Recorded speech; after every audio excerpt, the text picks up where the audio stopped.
Hello traders. तो आज जैसे कि आप सभी को पता होगा कि मार्केट आज ऑफ था क्योंकि महाराष्ट्र के अंदर इलेक्शंस थे, तो जिसकी वजह से आज मार्केट बंद था। और बट आज कुछ कंपनियों के इंटरेस्टिंग रिजल्ट आए हैं जिसको मैं डिस्कस करना चाहूँगा। तो पहली कंपनी जो मैं आप लोगों से डिस्कस करना चाहता हूँ वो है एंजल वन।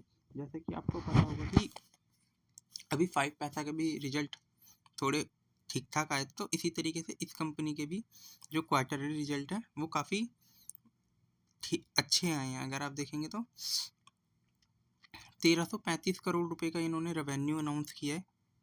ठीक है, 1335 करोड़ का रेवेन्यू है जो कि क्यू और क्यू भी अप है, और अगर आप देखेंगे तो वाई और वाई भी अप है। मतलब रेवेन्यू के अंदर अप आए ये। और अगर आप मार्जिन्स को भी अगर थोड़ा सा एनालाइज करेंगे तो मार्जिन्स भी अच्छे हैं पिछले क्वार्टर से।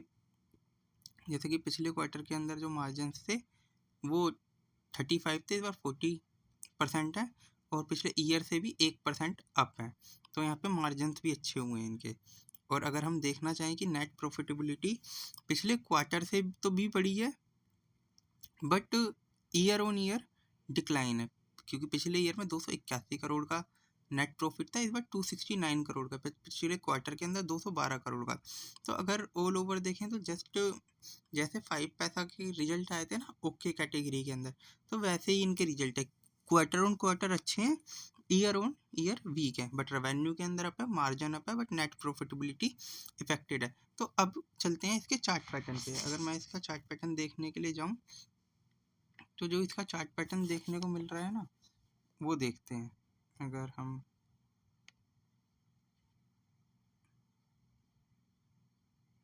अगर इसके चार्ट पैटर्न को देखने चलें तो ये एंजल वन, ये है ना एक चैलेंज के अंदर ट्रेड कर रहा है। और अगर इसके अंदर अब सबसे पहले तो एंजल वन ने जो अपने रिजल्ट अनाउंस करे हैं ना उसमें 23 रुपीज़ का तो एक तो डिविडेंड अनाउंस किया है इन्होंने, और स्टॉक का स्प्लिट करा है 1:10 के अंदर। तो ठीक है, जिसके पास भी एक स्टॉक है उसको 10 स्टॉक और मिलेंगे। मीन्स अब ये थोड़े दिन के अंदर स्टॉक लगभग 250 के रेंज में दिखेगा तो स्प्लिट के बाद। तो अगर इस स्टॉक को अब मैं देखूं तो इस चैलेंज के अंदर ट्रेड करता हुआ दिख रहा है, और यहाँ पे लगातार 2-3 दिन से मतलब एक बाइंग आ रही है। मतलब 12 जनवरी से 13 जनवरी और ये 14 जनवरी को यहाँ पे लगातार बाइंग हुई है। और अब ये स्टॉक है ना हल्की सी अपसाइड देता हुआ लगभग समवेयर इधर की चैलेंज के अंदर आना चाहिए, 2750 के लेवल टच करना चाहिए आने वाले टाइम के अंदर, मुझे ऐसा दिखता है। या ये अपना ये वाला बेस लेवल टच करने के लिए आएगा जो कि 2100-2000 के लेवल पे है। तो डाउन साइड का तो ज़्यादा चांसेस कम लग रहा है मुझे, बट हाँ एक अपसाइड के लिए इस स्टॉक को देख सकते हैं। तो और जो अगला स्टॉक मैं आप लोगों से जिसके रिजल्ट मुझे अच्छे लगे उसका नाम है साउथ इंडियन बैंक। तो पहले मैं साउथ इंडियन बैंक के रिजल्ट को आप लोगों से डिस्कस करता हूँ।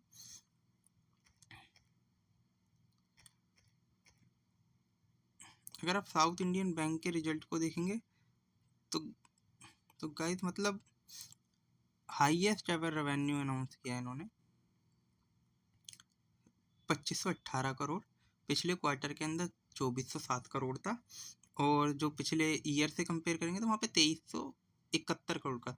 तो मतलब ऑल ओवर आप देखेंगे तो क्यू और क्यू और वाई और वैन रेवेन्यू अप है। ठीक है, अब इनके मार्जिन्स की तरफ चलते हैं। मार्जिन्स नेगेटिव थे, अगर मैं आपको दिखाऊं पिछले क्वार्टर में -2% इस बार अप 1% है, मतलब ऑलमोस्ट 3% बढ़े, बट पिछले ईयर से 1% का डेंट है।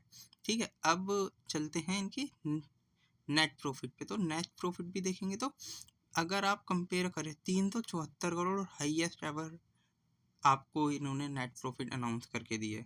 तो अब चाहिए ही क्या, मतलब प्रॉफिट रेवेन्यू हाईएस्ट एवर है, बट अगर मैं आपको इसका चार्ट पैटर्न दिखाऊं ना इस कंपनी का तो वो भी मतलब ऑलमोस्ट हाईएस्ट लेवल के ऊपर ही चल रहा है। तो ये मेरा लगता है ग्रो का अकाउंट बंद हो गया, ऑन करते हैं।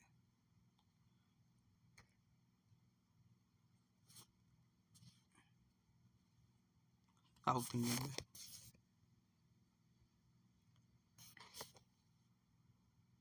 ये साउथ इंडियन बैंक का चार्ट, देखते हैं। अगर आप इस स्टॉक को देखें तो लगभग ये यहाँ पे है ना आपके लिए कप पैटर्न सा बना रहा था। अब ये अपनी हाई ट्रेजेक्ट्री के अंदर जा रहा है, ठीक है, और ये स्टॉक लगभग ऑलमोस्ट हाईएस्ट लेवल पे ट्रेड कर रहा है। तो जो इसका पिछला ट्रेडिंग सेशन था ये उसके अंदर भी 4% टू 5% की अपसाइड पे था और अच्छे खासे वॉल्यूम 37 मिलियन शेयर्स की बाइंग एंड सेलिंग के साथ स्टॉक अप है। तो अब इस स्टॉक को भी देखना चाहिए कि ये हाईएस्ट एवर रिजल्ट है, हाईएस्ट एवर प्रॉफिट है और स्टॉक भी हाईएस्ट लेवल पे ट्रेड कर रहा है।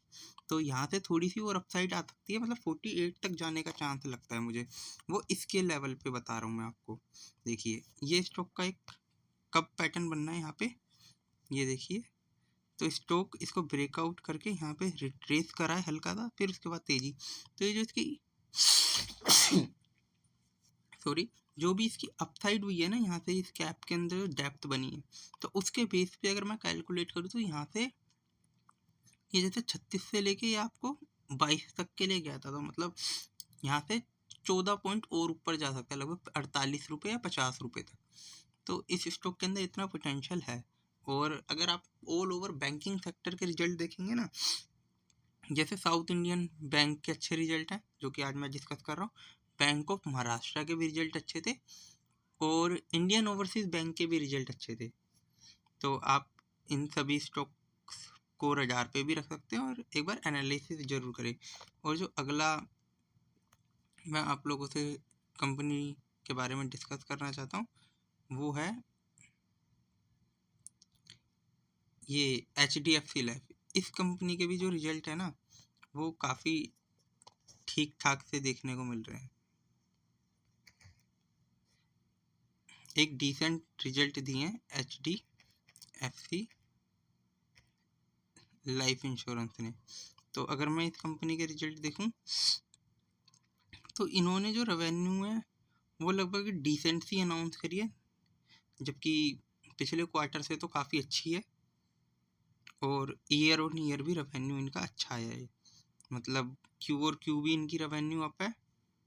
अगर यहाँ पे देखो 29,428 करोड़ का रेवेन्यू है इस बार का सेल्स में माने, और सितंबर के अंदर 20,000, तो मतलब एक मैसिव सेल्स के अंदर जंप है और सेम ही पिछले ईयर से भी। बट अगर मैं आपको एक चीज़ बोलूँ कि जो इनकी जो नेट प्रॉफिटेबिलिटी है ना वो कम हुई है, इनके मार्जिन्स गिर गए हैं। अगर आप ये देखें जैसे यहाँ पे इनके मार्जिन्स जो हैं 1% रह गए हैं और पिछले क्वार्टर के अंदर 2 थे बट ईयर ऑन ईयर 3 थे। मार्जिन के अंदर डेंट की वजह से इनकी प्रॉफिटेबिलिटी हैम्पर हो गई है। तो 418 करोड़ का इस बार प्रॉफिट है, क्योंकि पिछले क्वार्टर के अंदर 448 करोड़ था और 421 करोड़ रुपए पिछले ईयर के अंदर था। तो वाई और क्यू नेट प्रॉफिटेबिलिटी इफेक्ट हो गई है। तो अब इसके है ना चार्ट पैटर्न को देखने के लिए चलते हैं कि इसके चार्ट के अंदर ऐसा कुछ हमें इंटरेस्टिंग दिखता है क्या, तो वो देखते हैं सबसे पहले, ठीक है।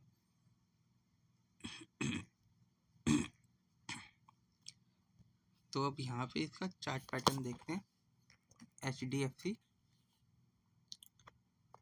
लाइफ इंश्योरेंस, अगर इस कंपनी को देखें ये स्टॉक समवेयर देखिए, अगर आप लगभग यहाँ पे अपने हाई लेवल पे ही ट्रेड कर रहा है। अगर मैं आपको यहाँ पे एक हॉरिजॉन्टल लाइन दे दूँ तो ये स्टॉक इसी रेंज के अंदर है, यहाँ पे अपने ये नेक लाइन मान लीजिए तो इसको रिस्पेक्ट कर रहा है। तब ये यहाँ से एक अपसाइड आनी चाहिए, बट हाँ मे बी ये यहाँ से ब्रेक कर जाए। अगर यहाँ पे देखेंगे तो ये जो कैंडल है वो अब जाके डाउन साइड में थी, अगर ये ब्रेक हो जाता है तो स्टॉक अच्छा खासा डाउन आने के चांसेस हैं। और यहाँ पे अगर आप देखेंगे तो लगातार एक बाइंग थी कुछ दिन तक। अगर यहाँ पे अगर आप ये देखें अप्रैल के अंदर यहाँ पे इसको 7 से 8% इसको ऊपर लेके जाया गया, फिर डाउन किया, फिर अप डाउन। तो इस स्टॉक के अंदर मुझे ज़्यादा कुछ खास पोटेंशियल नहीं दिखता, बट हाँ स्टॉक के रिजल्ट वीक है तो मे बी ये स्टॉक आपको कल डाउन में दिख सकता है। और जो लास्ट स्टॉक या जो लास्ट कंपनी के मैं आप लोगों से रिजल्ट डिस्कस करना चाहता हूँ ना, उस कंपनी का नाम मैं आपको बताता हूँ। वो है बनारस।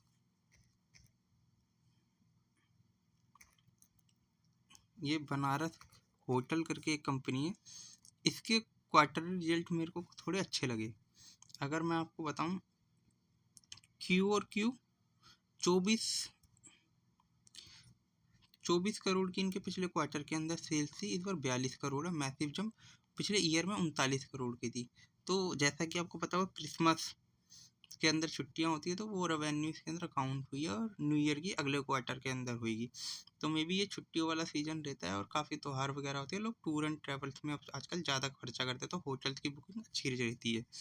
तो मे बी, और इनके मार्जिन्स तो मतलब सिमिलर ही हैं, ज़्यादा खास नहीं है, बट पिछले क्वार्टर के हिसाब से 47% है, जबकि पिछले क्वार्टर के अंदर 34% थे, और ईयर 1% का डिक्लाइन दिख रहा है। और अगर नेट प्रॉफिटेबिलिटी है, 14 करोड़ के नेट प्रॉफिट है, और जबकि पिछले क्वार्टर से देखेंगे तो वो काफ़ी हाई है, मतलब 6 करोड़ की तुलना में 14 करोड़। बट अब इसका है ना, मैं आपके साथ चार्ट पैटर्न डिस्कस करना चाहता हूँ। मेन है वो, मतलब इसके रिजल्ट मेरे को ठीक लगे बनारस होटल के, क्योंकि टूरिज़्म सेक्टर और ये होटल सेक्टर के रिजल्ट अच्छे आने की उम्मीद है। तो अगर आप इस स्टॉक को देखेंगे, ये स्टॉक है ना अपना 12,000 12,500 के लेवल पे चलता था। आज ये वहाँ से गिर गिर के 9,650 के लेवल पे ट्रेड होता हुआ दिख रहा है। तो उम्मीद है मुझको कि इस स्टॉक के अंदर एक बारी फिर से एक ये चैनल को ब्रेक कर दे और एक फिर अपसाइड के लिए चला जाए। बट हाँ, इस ट्रेंड लाइन को तो टच करके ये गिर रहा है, बट इस ट्रेंड लाइन के ब्रेकआउट के बाद एक पॉजिटिविटी दिख सकती है, क्योंकि रिजल्ट अच्छे हैं। तो जो भी स्टॉक मैंने आप लोगों से डिस्कस करे हैं, जो भी रिजल्ट एनालिसिस करे हैं, only for learning purpose, not a buying or selling recommendation, because I am not a SEBI registered analysis। तो जो भी ट्रेड लेना हो, जो भी इन्वेस्टमेंट करना हो, अपने रिस्क पे करें, अपने SEBI रजिस्टर्ड एनालिसिस से डिस्कस कर करें, फाइनेंशियल एडवाइजर से। और इसी तरीके की वीडियो देखने के लिए, एनालिसिस के लिए मेरे चैनल को लाइक करें, सब्सक्राइब करें। सरम ट्रेडिंग। Thank you, bye.